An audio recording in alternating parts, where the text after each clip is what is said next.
Labdien, un šodien es jums gribu pastāstīt par funkciju, kas saucās Power BI Publisher. Tas ir Excel adins, kas ļauj publicēt datus no Excel uz Power BI un no Power BI uz Excel. Kā piemēram, mums ir šeit Power BI saite, kur ir daudz vairāki dashboardi un atskaites, un, piemēram, mēs gribētu gan šos datus iegūt Excel, gan arī no Excel publicēt datus uz dashboardu. Izveidosim jaunu dashboardu, nosauksim to par Power BI Publisher. Ja? Un šajā dashboardā mēs gribam iegūt datus, piemēram, vai noteiktus grafikus no Excel.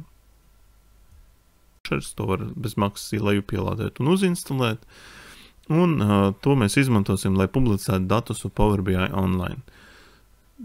Man ir ielādēti Power Pivotā daži pārdošanas dati, tāpēc mēs uzbūvēsim pivot tabulu un pateiksim parādi man valsts segments un, piemēram, gross sales.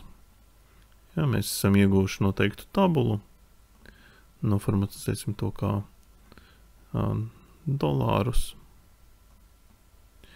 Tā, un ieliksim vēl arī pivot grafiku. Un pivot grafiks mums būs, piemēram, segments un pārdotais skaits. Un pieliksim vēl klāt arī, piemēram, sliceri valsts un produktu sliceri. Ja, tādā veidā mēs varam arī nofiltrēt tikai kaut kādus noteiktus produktus mūsu grafikā. Nu šādi. Un šo te informāciju mēs gribētu publicēt Power BI mūsu desktopā.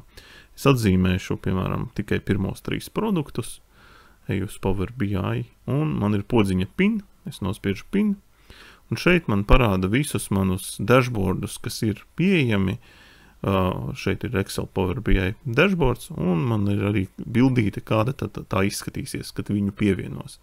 Spiežu OK, eju uz savu dashboardu, un es redzu, ka man jau ir pievienots tas klāt. Ja, es viņu varu samazināt, varu palielināt, ielikt tādu, kā vajag.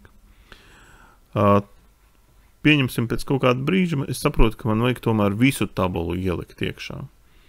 Ja, tad es arī varu pateikt šo te PIN un pielikt visu šo te tabulu klāt. Un arī visa tabula man, piemēram, parādīsies. Un šī tabula man nav vajadzīga, vairs viņu izdzēsīšu. Un man parādās visa tabula. Nākamais es pievienošu šo te grafiku. Es varu arī nospiešu labo pogu un šo te grafiku pievienot klāt. Aiziet šeit man ir šis te grafiks pieejams. Un mēs redzam, kāds apmēram šis te izskatās zīmējums. Un pieņemsim, kaut kas ir pamainījies, un šis te grafiks pavisam savādāks izskatās. Un, lai viņu atjaunotu, mēs ejam uz PIN Manager, un te mums ir, piemēram, šis te charts, es saku update, un aizejot uz Power BI, šis te man grafiks jau ir aktuāls.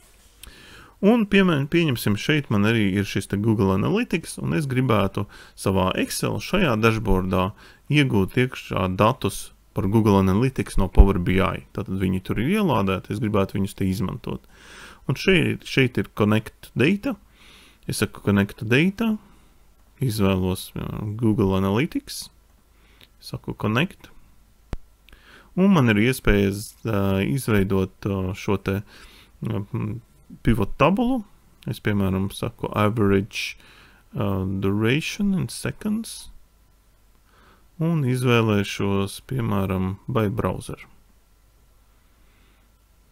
Nu, man ir izveidojis šāda te pivot tabula. Es varu šo te pivot tabulu pārcelt. Saku move.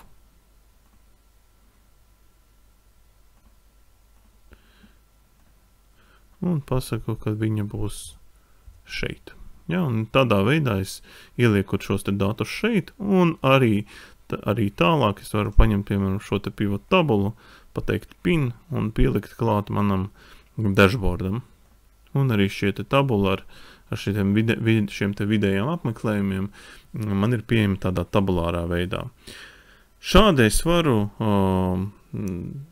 izmantojot Power BI un Excel, savstarpēji savienot datus ar Power BI Publisher.